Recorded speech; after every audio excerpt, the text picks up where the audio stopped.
everybody, Tim Hughes here. I'm the CEO and co-founder of DLA Ignite. I've got Cezary with me today, and we're going to be talking about his really interesting book, Homo Idioticus: Why we are stupid and what should we do about it. Pleasure to be here. Pleasure to join. Thank you for the book. It's a fascinating read. And I can't wait to talk to you about it. Where can people find you? Well, you can find it on Amazon. Just type Homo Idioticus, or you can go to my website, CezaryPietrasik.com. Excellent, excellent. So, obvious question: what inspired you to write it? Well, it's just observation of the reality. I don't know about how about you, Tim, but I see the stupidity everywhere all the time. I see it when I go to the store and I cannot buy a bottle of wine because I forgot my passport or driving license in the US, or I'm checking in to board a plane, and every time I check in on American Airlines, I have to choose my gender every time I check in.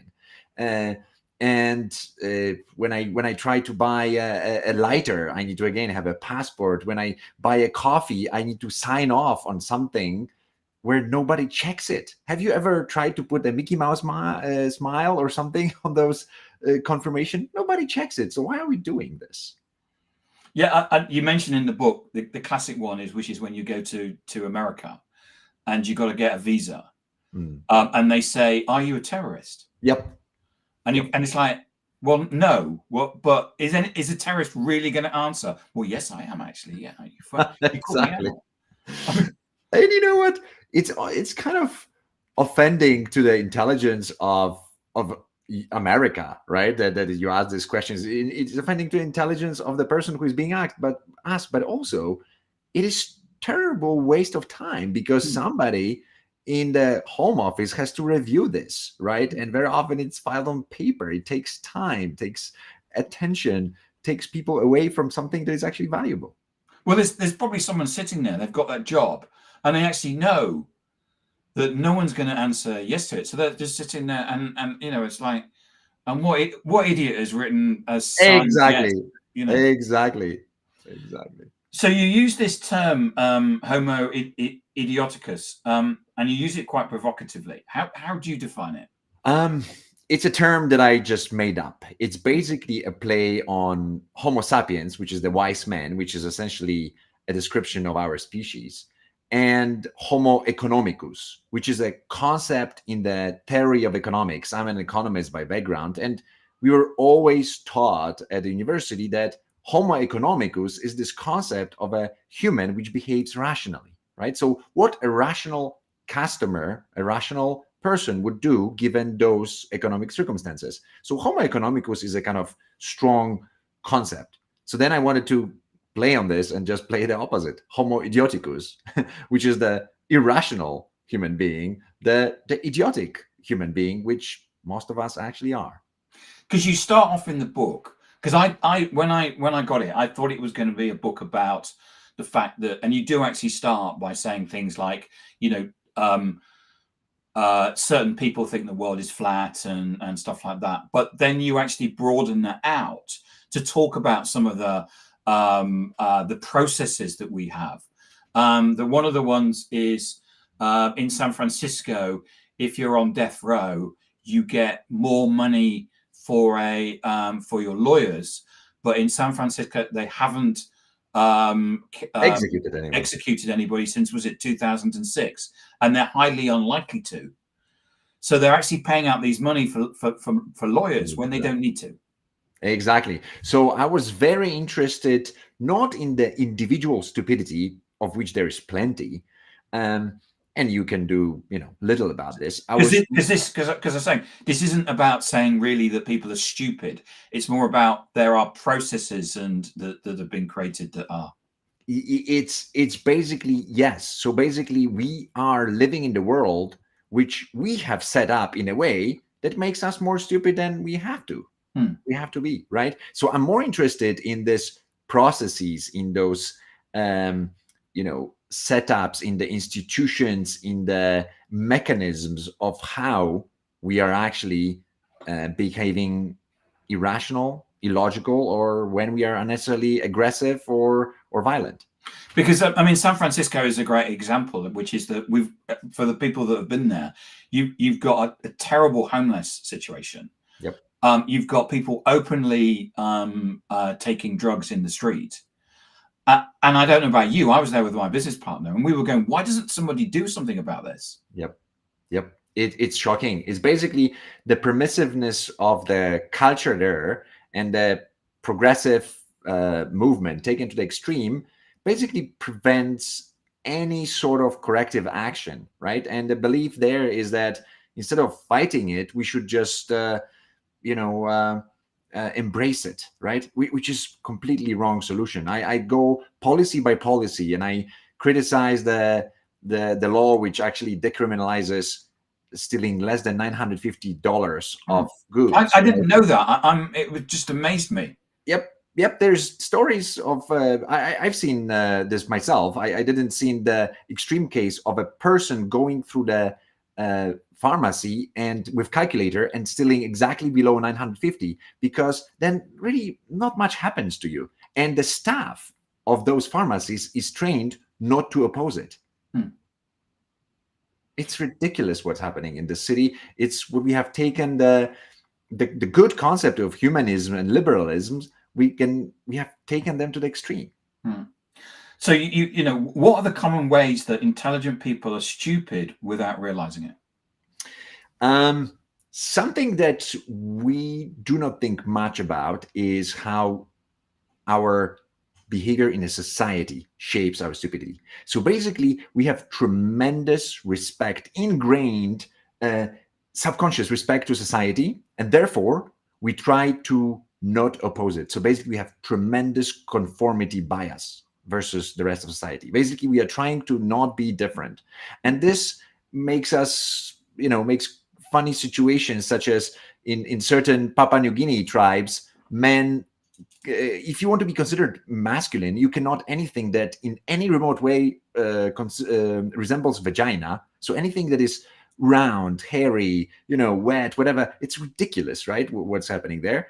To really serious situations where we, for the sake of conformity of society, we cripple each other, literally. So, for example, in early 20th century, 50% of Chinese Han women had their feet bound, which means broken bones. And you have a picture in there, don't you? Which yes. is like basically their feet are like this, and you can see the exactly. Yeah. Because you know what? At that time, the prevailing thought was that it was very chic for the women to have feet like Lily. It doesn't matter that actually she cannot walk, that she's actually disabled, but it was considered chic. And millions and millions of Chinese women, for the sake of conformity, had their bones broken.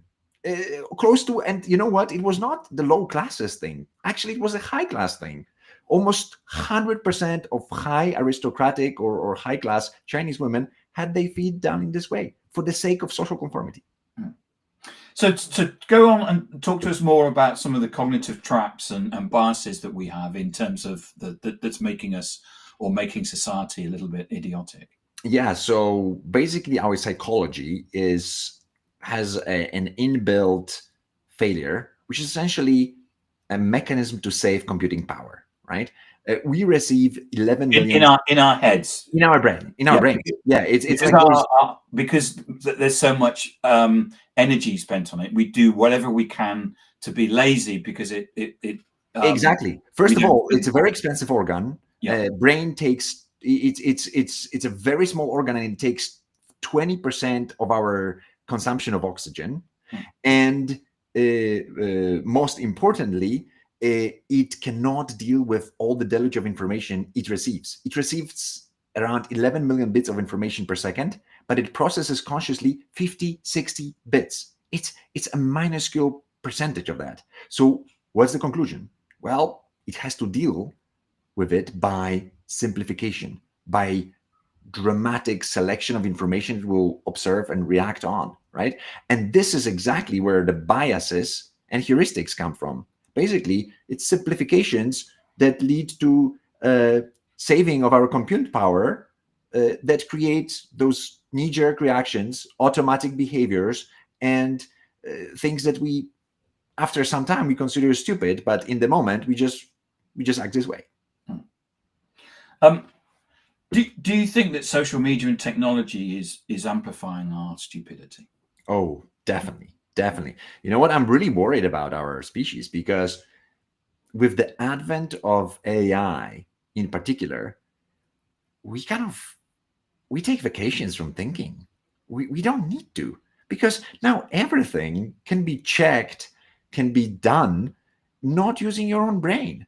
So there's dramatic decline in the student's ability to write coherent, thoughtful,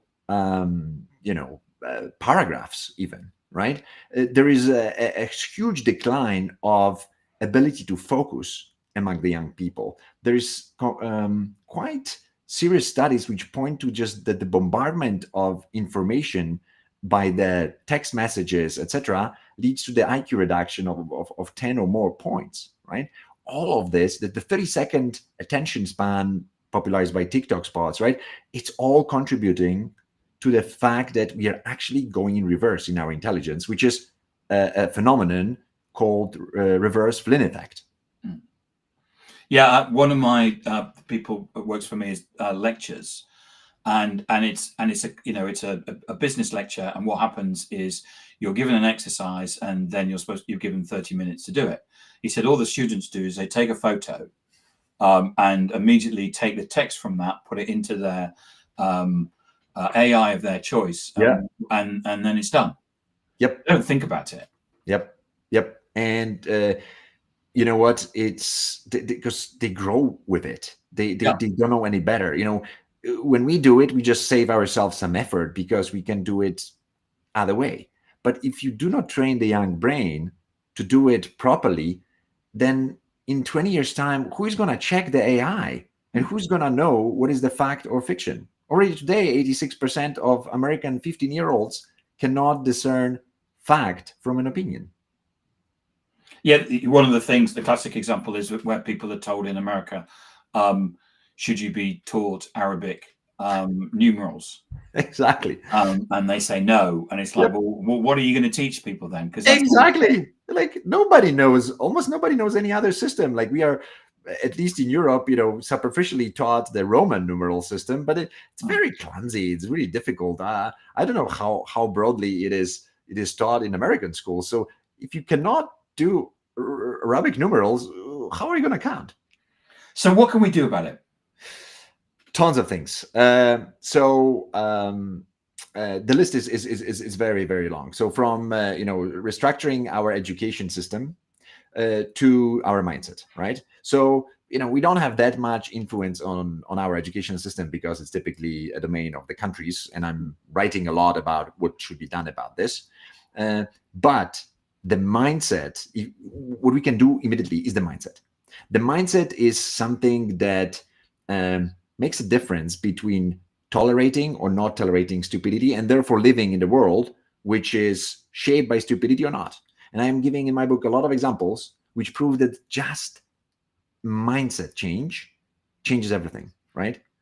I provide in a book example of actually navies and submarines for the Soviet Russia and US, which until early 1960s have suffered tremendous streak of catastrophic losses of submarines, right? And then in the 60s, Americans said that, okay, we will not tolerate bad days in the office. Like every single malfunction, every single failure will be cataloged, will be described, will be discussed over and over again.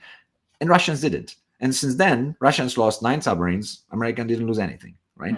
So that's just the dramatic example of this. But we face those things every day. Whether somebody does something stupid to you and asks you fourth time for the same information, whether you are facing just everyday stupidity and you don't oppose it, well, you will have more of it every day.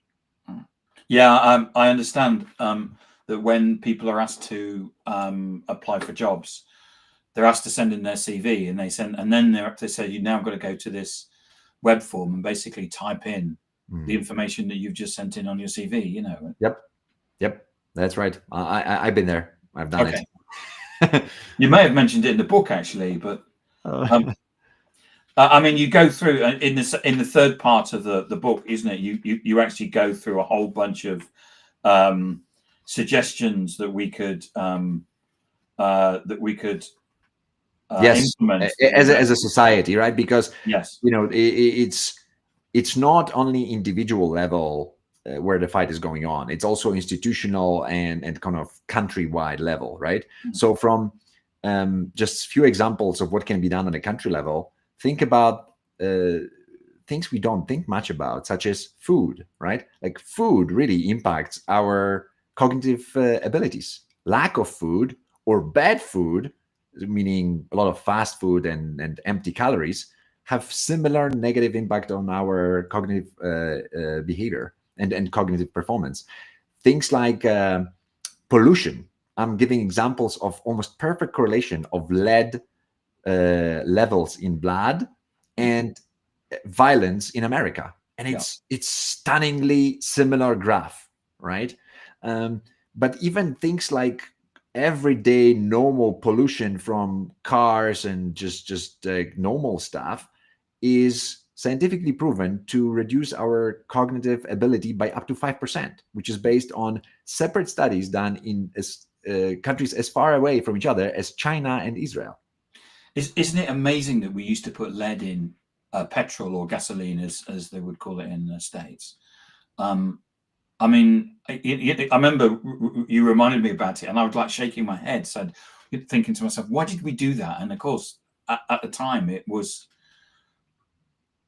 But we changed. So if we've changed that, why can't we take the question saying, "Are you a terrorist?" off the Look, I would say that I could understand the Romans who built the aqueducts with lead. Yes. Yeah, I can do. Yeah. Because you know what they didn't know, they didn't have all the machinery and all the the science we have. But now, as you mentioned, this was around there until 1990s in our fuel, and until 1978 in our paints, right? And there was ton of research that was pointing that it's harmful.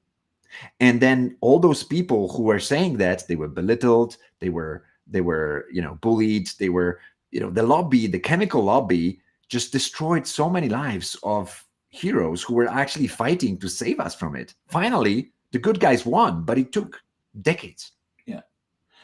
What surprised you in the research that you did for the book? What was it that surprised you the most? I would say that that good people will do bad things if they are in certain societal context, right? So this was one very big surprise, right? I'm quoting an example of normal good citizens, like middle-class people, starting looting the city of their own because the bad actors were looting it and police was not on the streets in Brazil in 2000. Oh yeah, when the police went on strike, didn't they? Yep.